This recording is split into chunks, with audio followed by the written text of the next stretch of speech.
Hello बच्चों, let's read this question.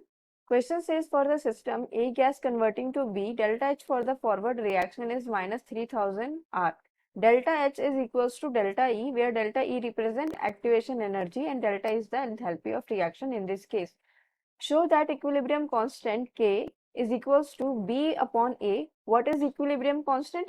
जो equilibrium reaction में ratio of product concentration upon reactant concentration को क्या बोलते हैं? Equilibrium constant is equals to e to the power 10. तो हमें ये शो करना है कि इक्विलिब्रियम कांस्टेंट जो है के, उसकी value e to the power 10 होती है at 300 Kelvin for this condition.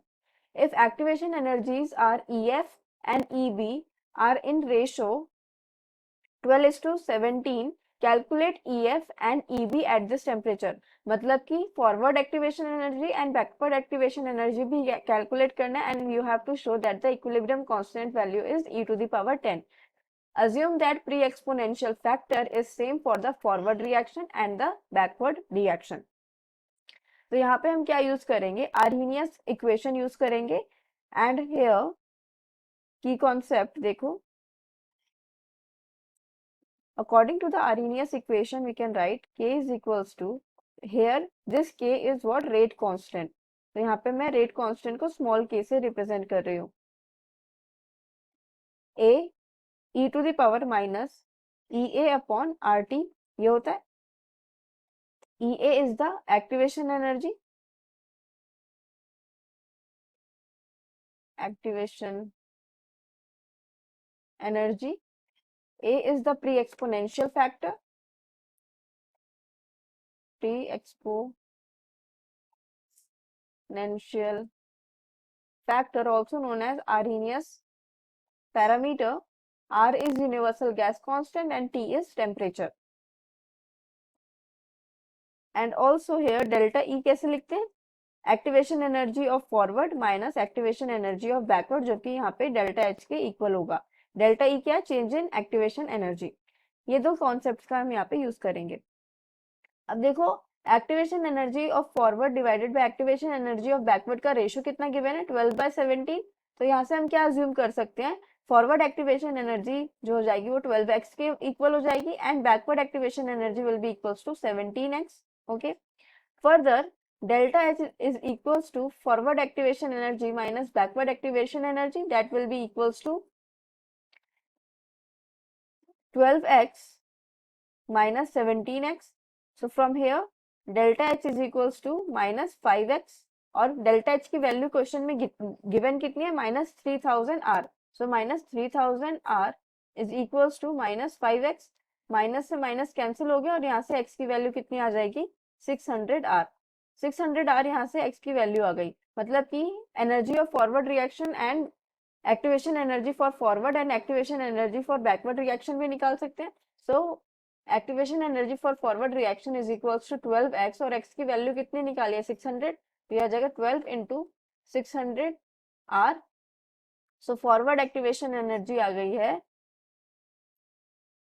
12 6 72. So 7200 R. ये हो गई आपकी forward activation energy. Similarly, you can calculate, this is the activation energy for forward reaction. Backward reaction is 17x. So 17 into 600x, 17 into 600 R, ये हो जाएगा backward activation energy. So activation energy for backward reaction will be equals to 1200, not 100, 1000, 10,200 R. 10,200 R आ जाएगा आपका backward activation energy. तो forward activation energy मिल गया, backward activation energy मिल गया. अब इन दोनों को क्या पुट कर देंगे?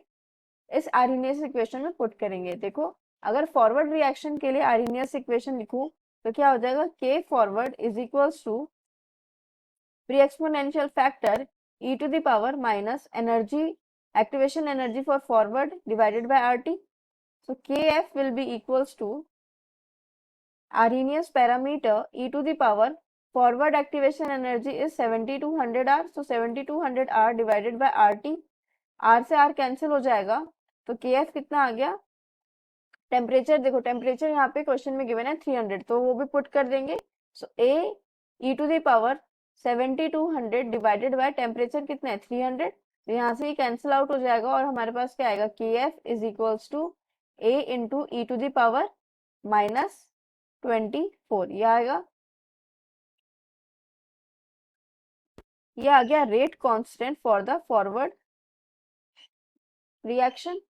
अब rate constant for the backward reaction भी same Arrhenius parameter e to the power minus activation energy for backward divided by RT, Kb is equals to A e to the power minus activation energy for backward कितना calculate किया है 10200 divided by R है 10200 R divided by R into 300, temperature same ही है, R से R cancel, तो ये आएगा 10200 डिवाइडेड बाय 300, तो यहाँ से Kb कितना आ गया pre exponential factor into e to the power -34, ये आ गया rate of reaction for backward rate constant for the backward reaction. Now equilibrium constant can be written as kf divided by kb, ये equilibrium में पढ़ते हैं, right. Forward reaction का rate constant divided by backward reaction का rate constant क्या होता है equilibrium constant के equal. So from here equilibrium constant k will be equals to kf कितना कैलकुलेट किया है a into e to the power -24 divided by kb कितना calculate किया है a into e to the power -34, a से a cancel हो गया, तो यहाँ से क्या आ गया हमारा e to the power -24 plus 34, तो यहाँ से आ गया k is equals to e to the power 10, तो हमारा ये प्रूफ हो गया। और इक्विलिब्रियम कांस्टेंट लिखते कैसे, concentration of product divided by concentration of reactant, तो यहाँ पे concentration of product divided by concentration of reactant ये आ गया। This is the equation given in the question, so you can say equilibrium constant k is equals to concentration of product divided by concentration of reactant is equals to e to the power 10, ये हो गया hence proved। Hope you understood it well, best of luck।